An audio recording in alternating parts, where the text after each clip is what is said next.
Alright guys, Hutch coming again. I hope you're doing well and enjoying your day so far. A huge match day at Major 1 here in Dallas. 4 teams remain going into the championship Sunday. OpTic Texas, the home favourites, they are one of them. There were always going to be some big scalps taken today, but it is the fashion in which LA Thieves are bombed out of this tournament which has got everyone talking about the future of that roster. Very much enjoyed your thoughts in the comments. Hit the like button if you enjoy. Subscribe if you're new as always. First of all, we just got to talk about this ring ceremony because this was pretty spectacular to see Karma with the 5 rings on the fingers. I mean, like, that is an image that is, well, pretty legendary in COD history already, and I think people will look back at this image for quite some time to come. Presented with the official ring, you can see Black Ops 2, Ghosts, Infinite Warfare, of course, one as players, and then the last couple of years as the coach of OpTic Texas. Pretty cool to see this happen, right? Obviously, all the guys get presented with their ring.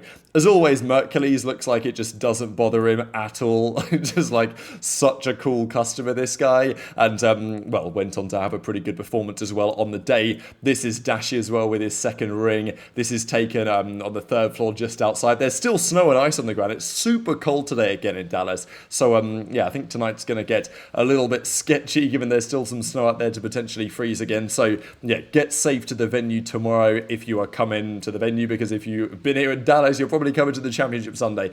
That is the big one. Back-to-back, of course, for the team, 5 times for the Damon Karma Barlow. Pretty remarkable stuff. But let's get into these games. Drazah tweeted this out, which was a possibility for the first tweet of the video, and, well, looks pretty relevant now we're looking back on it today. Couple of quick things and challenges.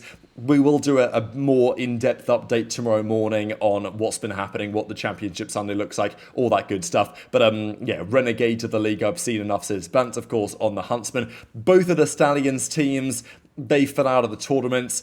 Swooty and the Stallions Reds, they had an unfortunate bracket, really. They dropped down to losers after a game against Bush, which arguably they should have won. I mean, wow. Couple of maps in that series, they bottle it bad, I'm not going to lie. They dropped down to losers, and they played Clutch Rain, the actual #1 seed in the tournament. That's Linz, aBeZy, Cobra, and the French guys. They were a really good team. And unfortunately for the Stallions Reds, just the way the bracket played out, they end up playing them and they bomb out of the tournament. So, yeah, rough day for the Stallions, at least from Zuma's perspective. FaZe have made the run. So they play Falcons, and I think Falcons will have an interesting debrief after this weekend. They have lost this weekend. They've come top 8, but they've lost to OpTic and they've lost to FaZe. 2 teams that are both there on Sunday. They may still, I mean, who knows? It could be the finals, potentially, tomorrow. It's not impossible by any means. And Falcons took FaZe to 5, and FaZe go down. I feel like FaZe, though, have gained some substantial momentum as the tournament has gone on. I think Falcons reasonably impressive as well. Again, in some of the big moments, they are a little bit suspect, and I still do wonder, right, you look at the Falcons team, you think, okay, what are they going to cook up next season? Because they could well cook something up in terms of roster changes that might change the game to a certain extent. Clay says, not the run we wanted, proud of the boys, GG to the guys that they played, because they took down Cloud9, they lost to OpTic and FaZe, they'll be back next stage. Pred says, didn't show what we're capable of, sorry to the fans, but FaZe advance, they get the job done. Abuzah had a 1.4 this series, really impressive work out of him from top to bottom. But again, the Search and Destroy map 5, Falcons won the first round, but then it was Simp and Abuzah really that, you know, and O4 had a good map here as well that took over the game. To be honest, game 1, it should have been a Falcons win, you could argue, because game 1 Blackheart, Falcons really should have won this map. They were leading literally the whole map. I mean, they're up 100 points in the middle of the game here. This is their best map in many respects. And somehow they really just bottled it. The final couple of rotations, big Abuzah takeover was a key part of that. And yeah, you can see the final couple of hills. It was all about FaZe, nothing about the Falcons. They will have had a frustrating evening this evening for sure.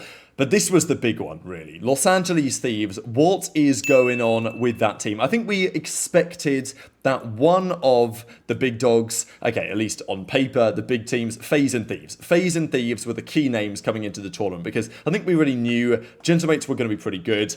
OpTic, it was unclear what OpTic would turn up this event. Of course, it's home event. These guys are unreal on LAN. Mercules' record in terms of average placing continues to be absurd, and that is still true today. But also, even if OpTic didn't deliver at this major, they weren't going to change their team, right? Like, that's going to be how it is for some time. Gentlemates, I think that was probably also true for. But FaZe and Thieves, they were somewhat under the spotlight because, yes, they'd improved recently. Thieves obviously made a step in the recent couple of weeks. They looked much more confident, of course, as a team. You've then got FaZe, who looked potentially still vulnerable, and they've got a Lurqxx on the bench. And, of course, Thieves have the Neum possibility that they can bring him on if they want to for another few days before that opportunity ends, as far as we understand. So those teams were definitely under the spotlight. Big names on paper, but if one of them was to bomb out, it would look pretty bad. And Thieves is placing top 6. It's not disastrous. It's not top 12 like Toronto. But when you look at that top 6 and you realise the only team they beat was Ravens, who got knocked out by Surge, and today they turn up on Saturday and they don't win a map, there's not many things more demoralising than turning up on a Saturday of a tournament where you're feeling pretty good about making it through to the championship Sunday and potentially winning it, to just get absolutely tucked all day. And look, it wasn't like all of these maps were just absolutely dominant, but Gentlemate handled business here without much difficulty. And again, the key talking point of pretty much every map here was what was going on with Kenny, right? Because Kenny online the last couple of weeks been playing a lot better. His first match here on LAN was playing pretty well. But there was a question, okay, big series, what's it going to look like? Are we going to get back to that spot of Kenny arguably playing a bit too fast at times, running into death, just not really being himself? He said something interesting. He did an interview with Don. It's on the Breaking Point page. And he said on the, it was on the Thursday, he said when they got to the player practice setups, he was getting tucked on these, like, in the PPAs, where they were practicing, where they were scrimming. But then they played the Ravens. Obviously, he had a good series. But I did think that was a little concerning. And, well, against a proper team, arguably like the Gentlemate, map 1, he goes 20 and 37 as a brutal map 1, a brutal map 2. And while map 3 wasn't a disaster, it wasn't anywhere near enough. So the Scar was at, I mean, this was a pretty crazy map because Kenny literally had a 0.5. And this is the thing for Kenny that often, and he's had them this season, and it continues today on the biggest stage. That's the problem, right? Look, if Kenny drops a 0.5 in a map online, but then his overall for the series is a 0.8, and the next series he's back to a 1, it's like, okay, he had the off-stinker map. The problem is for Kenny that, first of all, you can't really have those off-stinker maps on LAN anyway, and you certainly can't follow it up with another stinker map the very next map. Now, it's not all about Kenny. I think there's a lot of a conversation here to be had about HyDra, about aBeZy, about the way the team played full stop. You drop Kenny, you bring someone else in. Does that fix all of the problems? No. Maybe it helps them in some regard have a bit of a reset. I don't know. It's tough to say, but it's just online in recent weeks, it looked like they were making progress as a team. It looked like they were making progress. They were confident in their scrims. But yeah, Kenny with a 0.5. Again, it was such a close map. It was a map that they really could have won. Kenny was double negative. He had 30 seconds in the hill, and they could have won this map anyway. But, of course, they didn't. And after that, map 2, Ken goes 1 in 7. Again, masterclass and Gentlemates really. And then map 3, Kenny has a better map, but it just doesn't matter. And Dan Ghosty against his former team. I was impressed by Ghosty, actually. I sat down with him after the series. He was gracious enough to do an interview. And I know that Ghosty's well media trained. I thought he would give some interesting responses, which he did. But he was too well trained. I mean, he could have easily talked trash here. I gave him the opportunity. I opened the door if he wished to say anything about Scrap and HyDra and the Thieves, about dropping him. But, he didn't. And he decided to stay reserved. And fair play. I think it's a good way to be, especially because the tournament's not won yet. When the tournament's won, maybe say a few things. But I thought it was impressive. He talked a bit about their own practice. Thought it was interesting that Ghosty said their scrims are not as good as they could be. Like, their practice is not as good as it could be. And he thinks they've still got, as a result of that, more room to grow and to improve. And also he mentions really excited to play OpTic on this stage and potentially the stage back in Paris, where there's lots of excitement. Now, we'll get to this series, actually, in a second. But before we get there, we're going to talk about OpTic, of course, and they get a hot 3-0 against G2. This, to me, was an extremely impressive series. First of all, I'll say, it was loud in that venue today. I don't know if it's the loudest I've ever heard it, but it wasn't that far off. I think is something to do with the way that the Moody Coliseum is, the acoustics in there. there has been more people at the event in Allen for Champs 2024, for example, and that was extremely loud in there. But I just think the acoustics, it was deafening in that venue today. And that was OpTic G2, right? I mean, OpTic Gentlemates, oh, wow. We are going to be in for a wild ride tomorrow. And who knows what the final might potentially be if OpTic can make it there as well. But this was an impressive series. Even this final map, they were down 1-2 with a couple of minutes to play. They put in the score. They put in another score. They win it 3-2. Look, I know that Overload has Park the Bus cheese, but I have enjoyed thoroughly watching Overload on LAN this weekend. And I know that a lot of people feel similarly. Genuinely, I'm very engaged in the Overload maps in a way that I can't say I was for Control in recent years.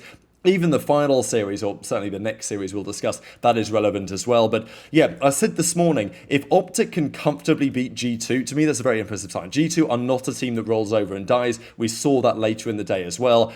But to 3-0 them like this, again, there's a lot of energy in that venue. But OpTic have now won 11 LAN series in a row, and they're now top 3 again. And that one Colossus, you know, they chowed them on the Kremp losses. I did have a quick word with Kremp earlier in the weekend. He said something which the teams know is true. Based on scrims, Colossus is not their best map. It is a map that they're very comfortable on G2. They will play it against anyone. But it's not actually their best, at least in practice and stuff like that. So that's why teams chow them on it, because they don't want to chow them elsewhere necessarily. But it is a map that they're very comfortable. OpTic had a big lead, then Rocker brought it back, GC brought it back. It was a tight game, and OpTic did enough to get over the line in the end. Huke had some big plays. Huke also had some big plays in the surge. There was around the crowd thought he'd clutched a 1v3, but that a fuse came through just in time. But again, Mercules, it's just absurd. Like, let me just click on his player profile real quick. He's got a 1.6 KT in search this stage. Like, it's absolutely outrageous. And you know, it continues to get better. That's the crazy thing. Merc will have a 1.6 in search, and then he will improve it in the next series by dropping a 2 or a 2.5 or whatever. So that was happening again. And then the final map, it was Huke and Mercules, Shotzzy. They all played pretty well. Very impressive series out of OpTic. To drop a green carpet like this, Huke and Mercules were really the stars of the show today. And to move on to the winners final in the way that they did, extremely impressive. We'll talk more about their upcoming series against Gentlemates tomorrow. But look, we've got to complete the narrative on Thieves, because then they drop down to losers to play FaZe. It's always tough. FaZe have beaten the Falcons. They've got some momentum. They're playing tons of LAN matches right now. They're playing tons of maps on LAN as well, because they've gone deep in a couple of these series. So I felt like FaZe were definitely on the verge of being favourites. I was sitting with CleanX, and he said that in practice for Toronto, FaZe play them better than Thieves do. But he felt like it could be a different story. You know, we weren't sure who was going to win the series on paper, but there was a feeling that FaZe were well positioned here. And after the game one, again, the game one, there was a crucial moment right at the start of this position here. So really tight game. Kenny's not having a great map again. 04 is having a generational stinker. He's literally double negative. Now I know that Abuzah and Drazah both had great maps here. Scrap also had a great map. He does like playing against Drazah. There was a lot of energy in these series as a result of it. But 04 was having an awful map. Kenny was bad, but it wasn't terrible. aBeZy was also bad, but not completely terrible, and he had a little hill time. But they still win the game here. And this was the thing. Kenny comes over the top, and he might be dead anyway. Number 6 might get him, but he really needs to get this kill. And he was probably dead anyway, to be fair. But like, it was this moment here where he goes for this hipfire kill and he doesn't kill Drazah.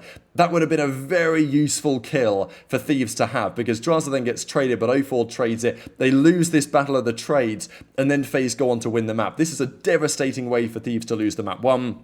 Then FaZe go up 2-0, and then at the end of the series, Thieves honestly had just lost the plot. Like, they went down 4-2 on the exposure. FaZe tried to park the bus. They bottled the bus park, and this is why I don't hate park the bus in a way, because it can get broken. FaZe messed it up. Thieves got a free cap, but then FaZe parked it again, and that was too much. Even at the end of the map, like, Scrap just ran out and died. You know, he just had complete tunnel vision that he was going to somehow kill the ball guy, and that's, of course, not what happened in the end. So, yeah, nade shot, not very happy about it. Again, Kenny, his numbers today were horrific. I mean, after a 0.6 in the first series, it somehow got worse in the second one. Again, is it just about Kenny? No. Does HyDra need to just sometimes plant the bloody bomb or something? Or at least do something that isn't just run around and die? Because that's what HyDra's doing a lot of in Search and Destroy right now. Yes.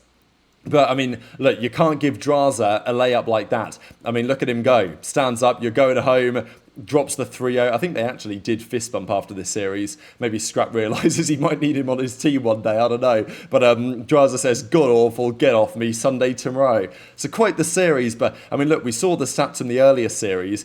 Kenny overall with a 0.69, and then this later series, Kenny overall with a 0.63. I mean, you know, a 0.65 over 2 series on the Sunday, you know, unacceptable. It's unacceptable. On 04, he had a horrible map 1. At least the map 3 was okay to get him back in the conversation. Let Draz drop a 1.4 on your head. Not a pretty tournament by any means. Scrap tried his best, but it wasn't enough. The final series, G2 versus Heretics, wasn't especially close. Map 1 anyway. The scar was technically 3-2, but G2 always had the edge there, and the exposure was back and forth, but Heretics blew it bad. So Miami out top 6. Maybe there's something for them to think about in terms of their roster, but I think top 6 is not disastrous for them by any means. G2 make it through to the Sunday. They will play FaZe, and OpTic and Gentlemate are in the upper finals. But yeah, the story of the day really Thieves, because losing is one thing, coming out top 6 is one thing. Losing to FaZe and Thieves that could go on to do great things this tournament, but it's the manner in which they lost which is really turning heads. So very much interested in your thoughts in the comments. Hit the like button if you enjoyed. Subscribe if you're new. Take care, and I'll see you next time.